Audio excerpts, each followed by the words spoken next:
Kati kovo ba tatouage. Donc c'est comme un modèle là-bas dans les lots en fait. Mais quand chose mon ngo sentir pendant mon batiti da ba kester ba papa wemba.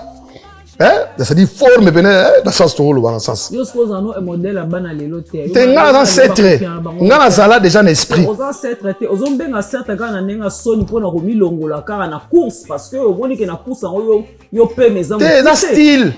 Et ça style.